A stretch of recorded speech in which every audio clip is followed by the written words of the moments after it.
오늘은 오후 예배 시간에 길에 대한 생각을 좀 하려고 합니다. 길.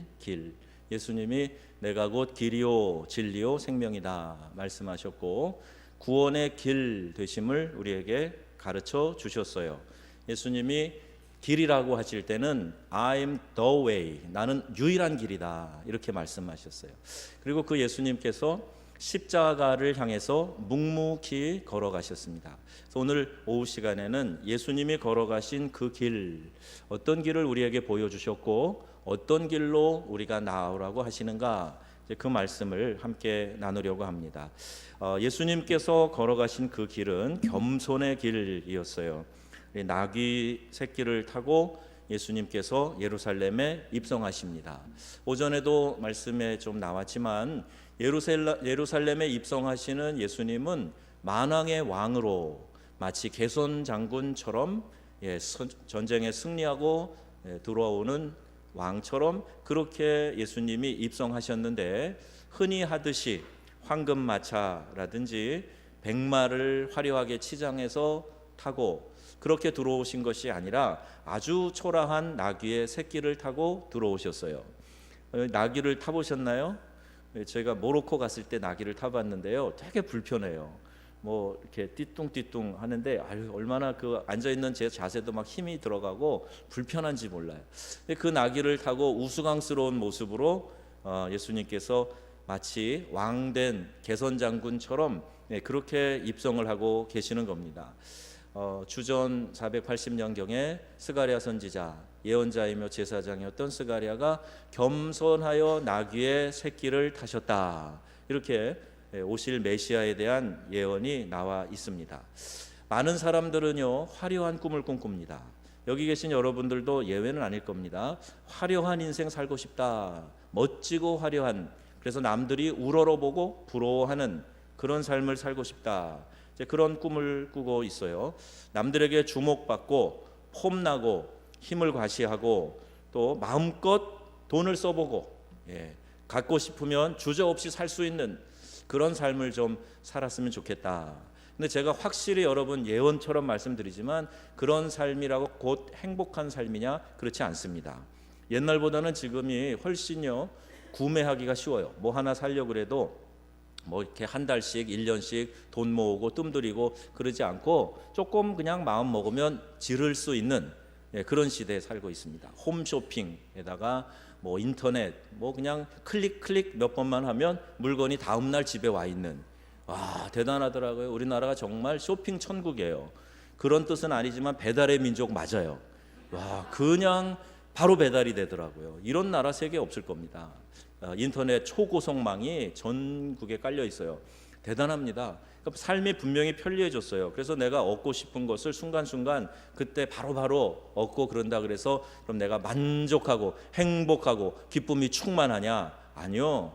점점 더 뭔가가 더 아쉽고 궁핍하고 채워지지 않는 그런 공간이 있는 것을 발견하게 됩니다. 예술의 도시라고 하는 프랑스 파리에서 예술가들을 만나보면 특히 이제 뭐 음악이나 미술 하는 사람들, 제가 목회하던 교회 안에도 많이 계셨는데 그 중에 한 안수 집사님, 그래도 조금 이름이 조금 날랑말랑하는 그런 화가였어요. 근데 이분이 저한테 그 뭐 신방 가니까 그런 기도 해달라 그러는 거예요. 목사님, 이 작품 하나에 1억 원쯤 호가되도록 기도해 주세요. 그러는 거예요. 작품 하나에 1억 원. 그 당시에만 해도 그래도 한 뭐 1,000만 원까지는 갔어요.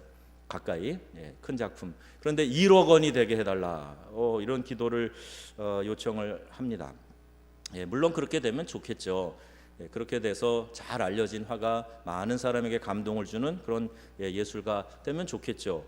그런데 그 목적이 뭘까 하는 그런 생각도 해보게 됐어요. 음악하는 친구들이 얘기합니다. 한 번 공연에 수만 불 이상 받는 그런 성악가, 그런 연주자 되면 좋겠어요. 뭐 이런 이야기입니다. 그런 것을 하나님의 축복이라고 생각하고 그 화려한 인생을 꿈꾸면서 그걸 목표로 향해 나아가는 거예요.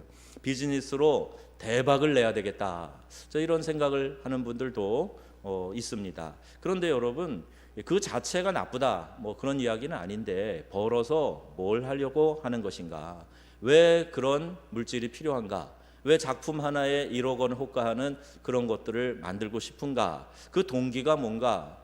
이것을 좀 우리가 깊이 생각해야 됩니다. 적어도 우리가 예수 믿는 사람들이라면 그렇습니다.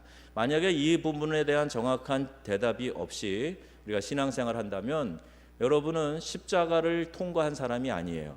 십자가가 내 신앙의 중심에 있는 사람이 아닙니다. 십자가는 화려한 것이 아니고 우리에게 번영을 가져다 주겠다고 약속하는 그런 신앙이 아니고 십자가는 정반대의 것이기 때문이에요. 죽음이고 고난이고 아픔이고 이별이고 배신당하는 것이고, 그런 어려움, 십자가의 복음을 우리가 어떻게 성공만을, 화려한 인생만을 추구하면서 그것을 중심으로 살아갈 수 있겠느냐? 이율배반적인 거죠. 두 마음을 갖고 신앙생활하는 게 바로 이런 겁니다. 그래서 여러분, 우리가 이 지금 돈을 벌어서 뭐에 쓰려고 하는가, 지금 어떻게 쓰고 있는가, 여러분의 삶의 우선순위, 지금 돈을 쓰고 있는 그 삶의 지출 우선순위가 곧 앞으로 돈을 벌어도 여러분이 살아갈 그 모습과 크게 다르지 않아요. 내가 하나님이 복 주셔서 이렇게 부자가 되면 이렇게 하겠습니다, 호언장담하는 분 계시지만 지금 여러분이 작은 것을 나누고 돕고 이웃을 향해 관심을 베풀고 하지 않으면 돈이 생길수록 더 어렵습니다. 어렸을 때 우리 아이들 너 11조 해. 그래서 엄마가 용돈 주면 거기서 100원 떼어서 11조 해라. 그럼 네, 그리고 잘해요. 근데 이 아이가 100만 원 벌고 1000만 원 벌고 하면 점점 더 어려워지겠죠. 갈등하겠죠. 떼어내는 부분만 생각하죠. 자기가 갖고 있는 나머지 90%는 생각 안 하고 떼어내야 될 부분만 생각하고 어려워하는, 마찬가지입니다. 지금 우리가 살고 있는 여건에서 안 하고 있으면 나중에 풍성해지고 여유가 생겨도 여전히 어렵고 움켜쥐고 그런 삶을 살게 된다. 여러분, 인생의 목적이 무엇입니까? 우리 십자가 묵상을 계속하면서 자꾸 우리 마음에 와서 부딪히는 게 있어요. 제가 지난주에 신방인가요? 같이 이제 교인들하고 가면서 요새 제 설교를 들으면서 좀 부딪힘이 심하지 않으세요? 너무 강하게 느껴지지 않으세요? 이런 질문을 제가 좀 피드백을 받기 위해서 해보기도 했어요. 제가 말씀을 전하면서도 이것도 잘못 들으면 마음에 부딪힘이 심하겠다 하는 생각을 합니다. 그렇지만 십자가 자체가 그런 건데 어쩔 수 없어요. 그걸 뭘로 감싸겠습니까? 강정을 바르겠어요? 십자가 자체가 쓰고 고통스러운 건데, 그런데 여러분, 우리가 이 십자가를 통과하지 않으면 우리의 믿음은 아무것도 아닙니다. 형식적인 믿음, 또 하나님 앞에서 위선적인 믿음, 그런 모양으로 전락할 수 있다 하는 걸 우리가 기억해야 돼요. 인생의 목적이 무엇인가? 과연 화려한 삶인가? 폼생폼사? 이건 건달의 슬로건이에요. 건달들은 이 폼이 상하면요, 그러면 그냥 물불 안 가리고 싸웁니다. 외적으로 화려함보다 보람 있는 인생을 살아야 되는데 그것이 바로 봉사고 겸손한 섬김으로 나타나야 되는 것입니다. 내가 큰 사람이라는 것은 다른 사람을 더 많이 낮은 자리에서 섬기는 사람, 그런 사람이 더 큰 사람이에요. 오늘도 장로님들 오시겠지만 장로님들, 중직자들, 더 귀한 무거운 직분을 갖고 있는 사람은 더 많이 남을 섬기는 사람이 되는 거예요. 신앙의 모범을 더 보이고 더 헌신하고 희생하고 하는 분들이 중직자라는 이야기입니다. 예수님이 인자가 온 것은 섬김을 받으려 함이 아니요 도리어 섬기려 하고 섬김의 극치인 자신의 생명까지도 다른 사람의 대속물로 내어주려 합니다. 이렇게 말씀하고 계세요. 예수님은 왕 중의 왕이시죠. 왕은 화려한 왕궁에서 태어나서 부드럽고 좋은 옷을 입고 호화롭게 삽니다. 그런데 우리 주님은 겸손한 모습으로 마국간에 태어나셨고 우리에게 오셔서 구속의 대사명을 완수하기 위해 예루살렘 입성하실 때 나귀의 새끼를 타고 입성을 하십니다. 주님은 결국 그 자신을 십자가에 내어주시기까지 우리에게 사랑을 베풀어 주신 것이에요. 우리는 이분을 주님이라고 부르면서 따르고 있습니다. 근데 예수님의 이 모습을 배우려고 하지 않고 내가 스스로 높아지려고 하고, 오늘 아침에 우리가 높아지려고 하면 주께서 우리를 낮추신다. 그래야 우리가 겸손히 천국까지 좁은 문으로 좁은 길로 갈 텐데 자꾸 높아지려고, 자꾸 세지려고 해줘, 커지려고 하고, 내 힘이 얼마나 센 줄 알아? 다른 사람들을 휘두르려고 하고, 이런 악한 본성대로 그렇게 믿음 생활을 엉망으로 하면 안 됩니다. 그런 십자가를 우리가 묵상하지 않는 사람, 경박한 신앙생활 하는 사람은 꼭 그런 모습으로 믿음 생활을 하려고 그래요. 예수님은 내가 주와 선생이 되어서 너희의 발을 씻겼으니 너희도 서로 발을 씻겨주는 것이 옳으니라. 우리 고난주간에 한 번씩 이렇게 세족식을 하는 이유가 이 전통에서 나오는 겁니다. 우리의 인생의 목표가 분명히 정해져야 돼요. 가수 최희준 씨가 인생은 나그네 길, 어디서 왔다가 어디로 가느냐 이렇게 노래했는데, 우리 성경적으로 해석하면 우리의 인생의 목적과 방향은 분명히 있습니다. 바로 순례자의 삶이에요. 순례자는 목표로 향하여 가는 길을 끊임없이 가는 사람입니다. 한 곳에 자리 잡고 죽치고 있는 사람이 아니에요. 그러다 보니 짐이 가볍습니다. 여러분, 샌티아고 순례의 길을 한번 저랑 가시면 어떨까요? 샌티아고 순례의 길. 그 순례의 길을 가면요, 뭐 짐이 무거우면 안 되죠. 여행해 보신 분들 다 알잖아요. 짐이 가벼워야 됩니다. 그리고 여기가 좋사오니, 그리고 한 곳에 계속 있으면 순례의 길을 완주할 수가 없습니다. 목표를 향해서 계속 가야 돼요.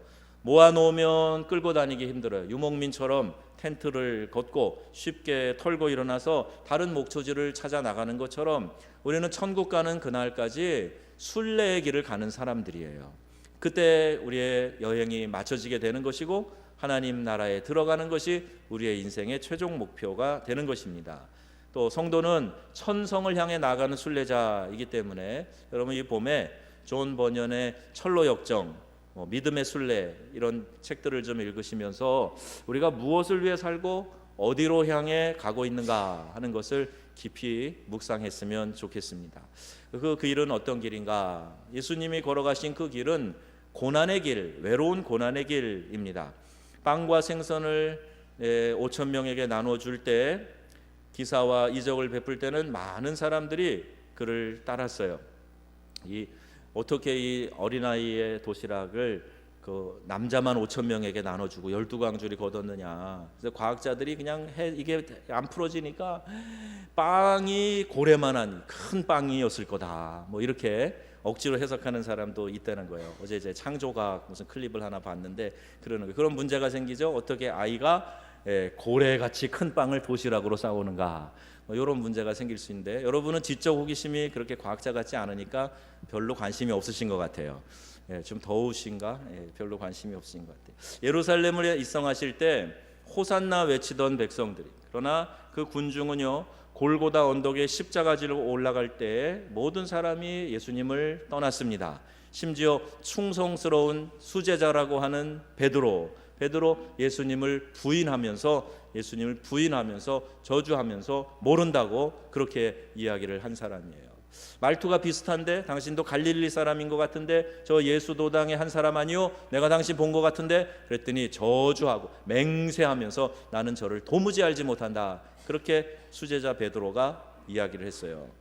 여러분, 하나님의 아들의 고난의 행진에 그를 시중 들었던 천군 천사도 묵묵히 조용히 구경할 수밖에 없었던 겁니다. 예수님께서 홀로 그 십자가 고통을 감당해야만 했습니다. 누구도 그의 고난의 행진에 참여할 수가 없었어요. 그는 홀로 희생의 장소로 나아갔던 것입니다. 모든 사람들이 자기 자신을 위해 살지만 오직 예수님만이 죄인을 위해 자기 자신을 내어주는 그런 외롭고 고독한 고난의 길을 걸으셨던 겁니다. 내가 가장 힘들 때 대신 우리의 짐을 지어주시는 분, 그분이 예수님이세요.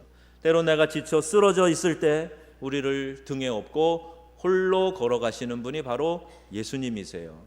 여러분, 사람들은요, 내가 의지할 대상이 아니에요. 사람은 내가 신뢰하고 믿을 대상이 아닙니다. 여러분이 아무리 친한 사람이라 그래도 평생 이 사람이 나에게 배신을 하지 않을 것이다, 그런 생각하지 마세요. 사람은 변합니다.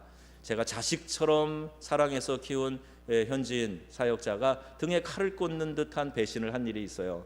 제가 큰 상처를 받고 그럴 수가 있어? 그런 마음을 갖고 너무너무 이 안에 울분이 쌓이고 그랬었는데, 시간이 지나고 나서 보니까 그럴 수 있어요. 사람이니까 그럴 수 있는 거예요. 그런데 우리가 사람은 그냥 사랑하고 또 그 사람들과 교제하고 이런 관계로 우리 옆에 두셨지, 믿고 신뢰하라고 그러는 거 아니에요. 하나님은 오히려 하나님만 의지하고 외롭고 어려운 고난의 십자가 길을 우리 모두에게 묵묵히 가라고 말씀하고 계세요. 그래도 누가 계세요? 우리 하나님이 우리와 동행해 주시는 거예요. 수고하고 무거운 짐진 자들아 다 내게로 오라. 내가 너희를 쉬게 하리라. 세상에 누가 이런 말씀, 이런 초청할 수 있단 말입니까? 우리 예수님이 홀로 그 외롭고 또 고난의 십자가 길을 걸으셨기 때문에 그 주님께서 오늘 우리에게 하시는 이 초청은 영향력 있는 초청, 가치 있는 초청이고 능력이 있는 초청이 되는 것입니다. 우리의 인생이 이 광야 길과 같습니다. 자전거 타고 언덕 올라가려면 페달을 강하게 밟아야 하는 것 같이 이 땅에 사는 우리들도 이렇게 많은 에너지가 필요하고 휘파람 불며 유유자적할 수 없어요. 어려움이 있는 것 우리의 인생에 너무나 당연한 겁니다. 그런데 그렇지만 우리 주님께서 우리를 향해서 너희들이 피곤하냐, 지치고 또 상한 마음 갖고 있느냐, 그러면 내게로 와. 내가 너희를 쉬게 하리라. 이런 초청의 말씀을 하고 계십니다. 여러분이 사순절 기간에 주님의 고난을 생각하면서 날 위해서 나보다 더 심한 고난을 받으신 우리 주님이 나를 위로해 주시고 나의 친구가 되어 주신다 하는 것을 기억하고 그 주님 안에서 위로와 평강을 얻으시기를 주님의 이름으로 축원합니다. 사는 모습이 옛날에 비해 많이 편안해지기는 하는데 난방기 꺼주세요. 오늘 이상한 날이네요. 비가 와서 그런 것 같습니다. 편안해지기는 하는데 점점 평안을 잃어버리고 있어요. 고난과 불편을 자처했을 때 가슴 깊은 곳에서 솟아나는 평안이 있는데 고난을 외면하고 화려함을 추구하는 순간에 이 평안이 없어지는 그런 일들을 우리의 인생에서 많이 발견합니다. 오늘날 이 세상은 성공지상주의가 최고의 목표고 가장 중요한 가치가 되어버렸기 때문에 그렇게 이런 일들이 일어납니다. 여러분, 편안해지는 것보다 더 평안한 것을 추구하는 삶을 살아가시기를 바랍니다. 좀 불편해도 그 불편이 오히려 내 마음을 평안하게 해줄 수 있다면 불편을 자초하세요. 그래서 내 마음이 평안하고 내 영혼이 평안해진다면 그것이 바로 이 땅에서 천국을 누리며 사는 비결이 아니겠습니까? 세상은 계속 편안해져라, 더 편안해져라, 너 이것만 가지면 편한 삶을 살 수 있어, 이 물건만 가지면 그러면 너는 행복할 수 있어. 왜? 편해지니까. 그런데요, 그걸로 행복해지지 않습니다. 불편해도, 손해가 있어도, 어려운 고난의 길을 가더라도 내 영혼이 평안해지고 주님과 함께 교제하고 동거하는 그 삶이 만족스럽고 기쁜 삶이다 하는 것을 우리 성도들은 믿음으로 고백할 수 있어야 될 줄로 믿습니다. 그걸 원하는 거예요. 그게 믿음 생활의 본질이에요. 여러분, 예수 믿으면 다 잘 되고요, 성공할 수 있고요, 부자 될 수 있고요, 예수님 믿으면 여러분 인생이 편안해집니다. 이 땅에서 편안하면 얼마나 편안하시게요. 천국 가면요 영원히 평안할 수 있어요. 영원히. 그걸 목표로 해서 나가는 순례자의 삶을 살아야지 좀 더 잘 먹고 잘 입고 뽐내고 내가 강한 사람이라고 의시되고 그렇게 사는 것이 신앙의 목표라면 우리는 아직도 신앙의 어린아이 수준밖에 되지 못하는 것입니다. 더 부여해지고 더 높은 지위를 얻는 일에 소위 세상에서 성공하기 위해 혈안이 되어서는 안 돼요. 교회도 그런 목표로 나가서는 안 됩니다. 교회가 성공하려고 이 땅에 있습니까? 이 세상에 부러움을 살려고 있어요? 힘을 의시되고 자랑하려고 교회가 있습니까? 천만에. 그런 교회는 없어져도 됩니다. 그런 교회는 필요 없는 교회예요. 우리 하나님이 교회를 세우신 목적은 가난하고 소외되고 눌려있는 자, 죄의 사슬에 매어있는 자, 그 결박을 풀고 그 영혼 구원하라고 교회를 세워주신 줄로 믿습니다. 이 사명 잘 감당해야 돼요. 이 사명을 잘 감당해야 교회가 깨어있는 교회가 되는 거예요. 피터 웨그너라고 하는 교회 성장학파의 교수님이 이런 말씀했어요. 오늘날 교회의 비극은 하나님이 함께 하시지 않는데 그 교회가 성장하고 주목받는 것이다 그랬어요. 이게 비극이라는 거예요. 이게 비극이에요. 성령이 역사하시지도 않는데 교회가 그냥 막 사람이 늘어나는 거예요. 교회가 큰 건물을 짓고 그 힘을, 위용을 과시하고 사람들이 그 교회를 주목하고, 이게 오늘날의 비극이라는 거예요. 오늘날 교회가 성도들이 반드시 들어야 될 메시지입니다. 우리가 하나님 없이 인간의 조직과 시스템 안에서 무엇인가 이루었다라고 생각한다면 우리는 이것을 경계해야 됩니다. 주님은 성공이 아닌 고난을 향하여 외로운 길을 걸으셨어요. 좁은 문을 걸으셨어요. 누가 알아주지 않아도 묵묵히 그 십자가의 순례의 길을 걸으셨습니다. 여러분, 우리도 우리 주님이 먼저 걸어가신 이 길, 외로운 고난의 길 함께 걸어가지 않으시겠습니까? 주님이 걸어가신 그 길 우리가 함께 걸어가며 주의 은혜가 충만한 삶을 살아가시기를 축복합니다. 그 길은 희생의 길이었어요. 예수를 자기들의 탐욕적인 욕구를 채워줄 세상의 왕으로 생각하다가 그에 만족하지 못하자 호산나를 외치던 그 입술이 바뀌어서 예수를 십자가에 못 박으라 이렇게 외치는 군중이 되었어요.